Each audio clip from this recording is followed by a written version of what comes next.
So, welcome to the part 2 of Fundamentals of E-commerce course. Part one में हमने क्या क्या देखा, एक बार ही हम देख लेते हैं।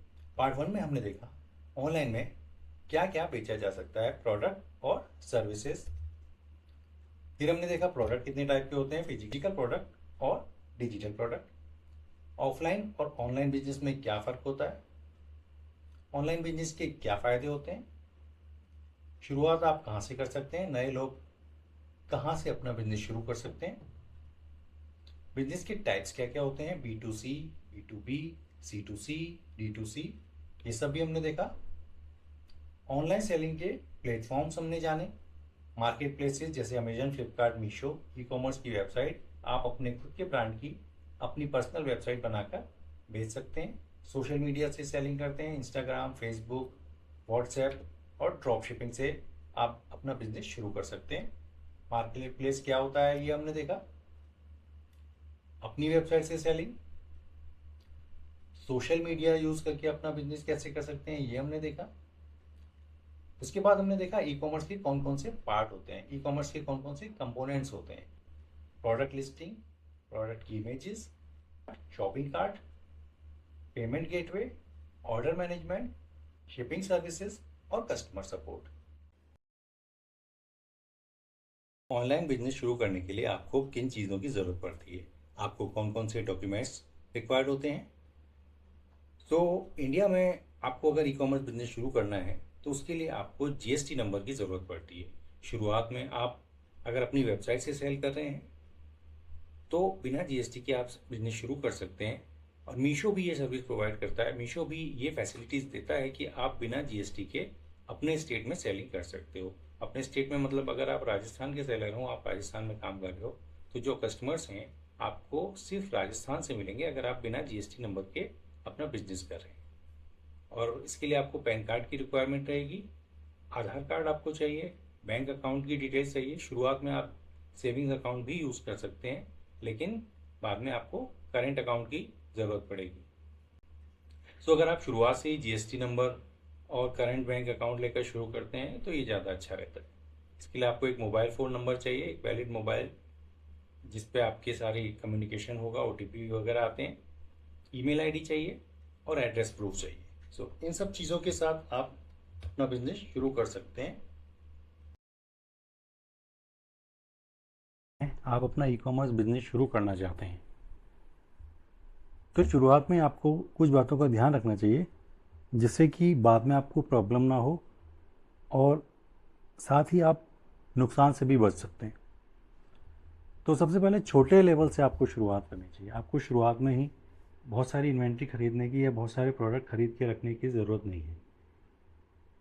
कई बार ऐसा लगता है कि बल्क में ख़रीदने से प्रोडक्ट सस्ते मिलते हैं तो लोग ख़रीद के रख लेते हैं, लेकिन बाद में वो बिक नहीं पाते हैं, बाद में वो ऑर्डर नहीं आते हैं, तो फिर उनका डेड स्टॉक हो जाता है। तो शुरुआत में आप कम क्वांटिटी खरीदें, भले ही कम मार्जिन मिले, लेकिन 10, 20, 50 प्रोडक्ट खरीदें और उनसे शुरुआत करें। उसके बाद जो प्रोडक्ट आपका बिकने लगता है, जिसमें आपकी सेल भी नहीं लगे, उस प्रोडक्ट की आप क्वांटिटी बढ़ा सकते हैं और उससे आपका मार्जिन भी बढ़ जाएगा। ट्रेंडिंग प्रोडक्ट चुनें। अगर आपके पास अपना कोई प्रोडक्ट नहीं है तो आपको ऐसे प्रोडक्ट चुनने चाहिए जो कि मार्केट में अच्छे बिक रहे हैं, जो कि ऑलरेडी ट्रेंड्स में हैं, जिनकी सेल अच्छी हो रही है। तो इसके लिए आपके पास बहुत सारे टूल्स होते हैं और कुछ वेबसाइट्स होती हैं जहाँ से आप ट्रेंडिंग प्रोडक्ट सर्च कर सकते हैं। कस्टमर रिव्यूज़ पर ध्यान दें। तो आपके अगर ऑर्डर जब आने लगे तब आपको देखना चाहिए कि आपके ऑर्डर पर कस्टमर्स क्या रिव्यूज़ दे रहे हैं। अगर आपको नेगेटिव रिव्यू मिल रहे हैं तो आपको जल्दी से उस पर ध्यान देना चाहिए। अगर आपको 1 स्टार, 2 स्टार इस तरह के रिव्यूज़ मिल रहे हैं तो आपको देखना चाहिए कि प्रोडक्ट में क्या प्रॉब्लम आ रही है।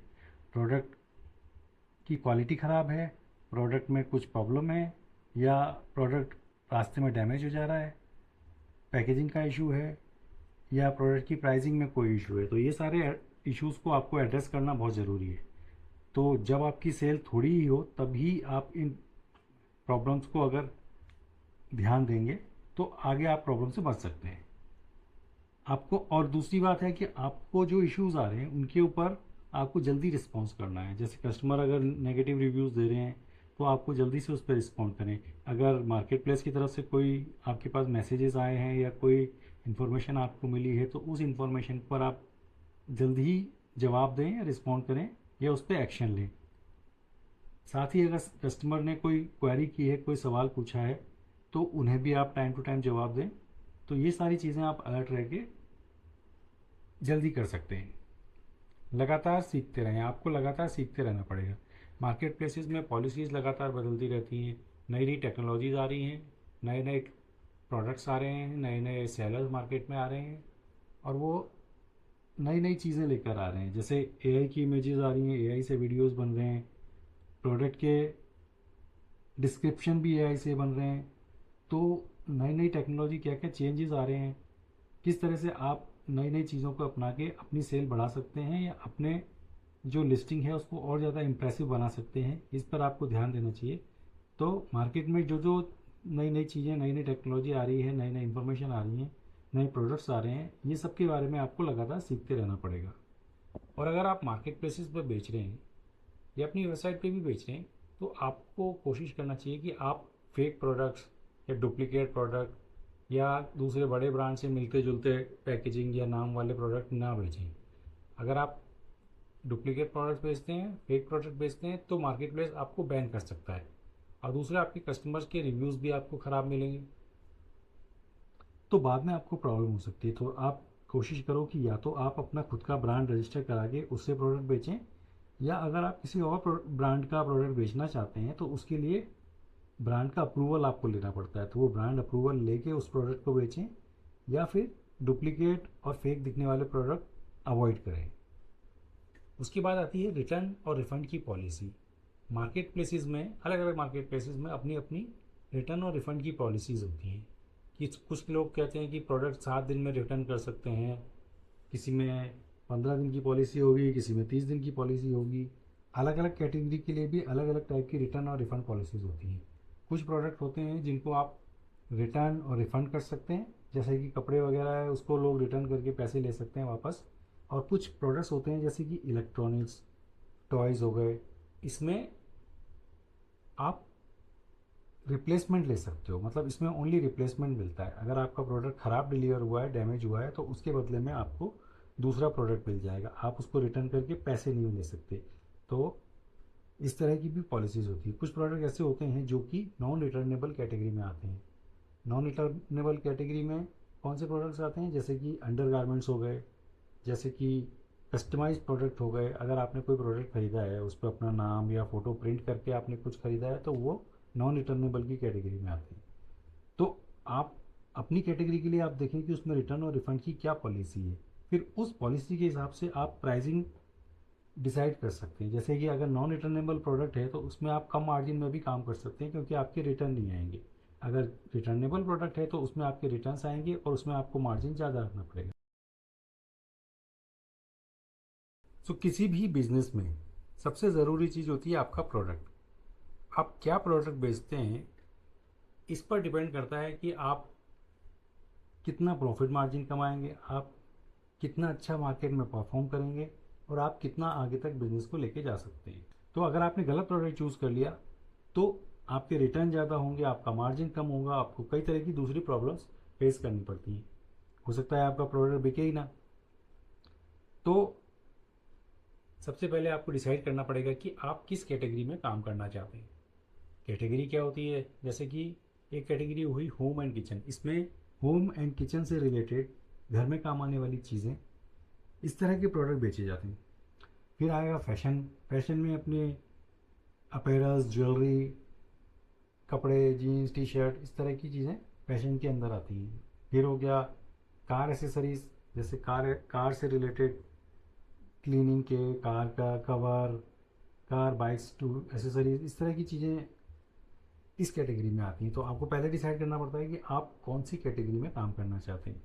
होम एंड किचन कैटेगरी में बहुत सारे लोग काम करते हैं। इसमें आजकल बहुत सारे नए नए प्रोडक्ट्स आ रहे हैं और बहुत सारे ट्रेंडिंग प्रोडक्ट्स जो होते हैं वो होम एंड किचन कैटेगरीज से होते हैं।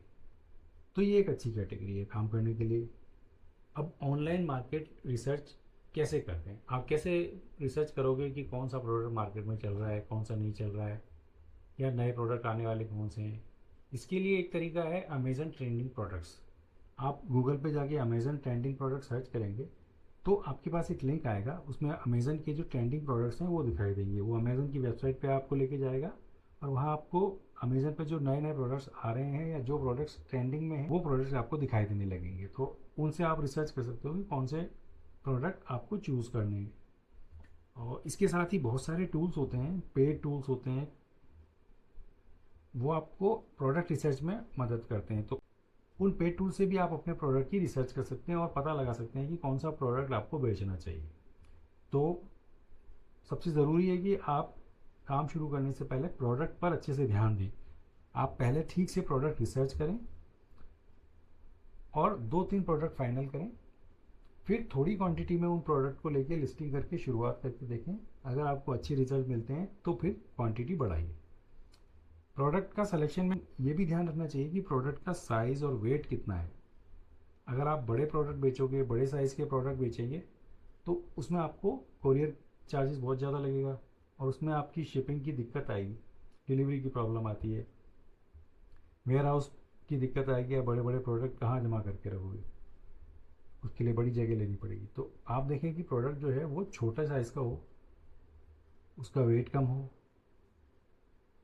अगर आप शुरुआत कर रहे हैं तो आपको कुरियर चार्जेस कितने लग रहे हैं उस पर भी ध्यान देना बहुत ज़रूरी है। तो नॉर्मली ये देखा जाता है कि एक शू बॉक्स जो होता है, जूते के डिब्बा जो होता है, उसके साइज़ का अगर आपका प्रोडक्ट है और उसका वेट आधा किलो से 1 किलो तक है, मतलब 1 kg से कम का वेट है, तो वो प्रोडक्ट अच्छा माना जाता है। उसका शिपिंग चार्जेस मिनिमम लगता है। इसके बाद आपको ये भी देखना है कि आपका जो प्रोडक्ट है वो डेंजरस गुड्स कैटेगरी में तो नहीं आता है। डेंजरस गुड्स कैटेगरी में क्या होते हैं, जैसे हार्मफुल केमिकल्स हो गए, इलेक्ट्रॉनिक प्रोडक्ट जिनमें बैटरीज लगी होती हैं, और दूसरे शार्प ऑब्जेक्ट्स जैसे ब्लेड, चाकू, उस तरह की नुकीली चीज़ें, ये सब डेंजरस कैटेगरी में आती हैं। तो इसमें आपको अलग से डिक्लेरेशन देने पड़ती हैं, तो आप इनको अवॉइड ही करें तो अच्छा है। दूसरा है लिक्विड्स के लिए भी कुछ कुरियर कंपनीज़ में और मार्केट प्लेसेस में अलग से पॉलिसीज़ होती हैं। अगर आप बॉटल्स में या पाउचेस में केमिकल्स या ऑयल इस तरह के प्रोडक्ट बेचते हैं तो उसके लिए भी आपको अलग से ध्यान रखना पड़ सकता है। तो आप अवॉइड ही करें तो ज़्यादा अच्छा है। अगर आप शुरुआत कर रहे हैं तो आप देखिए कि आप डेंजरस गुड्स या लिक्विड्स वगैरह को अवॉइड करें। आप छोटे साइज़ के कम वेट के प्रोडक्ट बेचें, और जब आपका बिजनेस चलने लगे तब आपको पॉलिसीज़ धीरे धीरे समझ आने लगी, तब जाके आप दूसरी कैटेगरीज में एक्सपेंड कर सकते हैं या अपनी ही कैटेगरी में आगे बढ़ सकते हैं। Thank you very much. E com मित्रा के साथ जुड़ने के लिए धन्यवाद। उम्मीद है ये कोर्स आपको पसंद आया होगा। अगर आपको ये कोर्स अच्छा लगा तो हमारे यूट्यूब चैनल पर इसे लाइक कीजिए। आप हमारा चैनल सब्सक्राइब भी कर सकते हैं।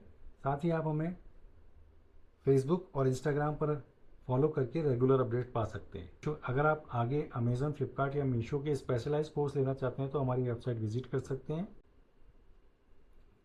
जैसे अमेज़न के कोर्स में आप डिटेल में सीखेंगे कि अमेज़न पर आप किस तरह से अपना बिजनेस शुरू कर सकते हैं, आप ये अमेज़न पे किस तरह से लिस्टिंग कर सकते हैं, ब्रांड अप्रूवल कैसा होता है, प्रॉब्लम्स जो आपको आती हैं उनको रिजॉल्व कैसे किया जाए, ये सब आप डिटेल में सीखेंगे। तो ज़्यादा जानकारी के लिए आप हमारी वेबसाइट विजिट करें। Thank you very much.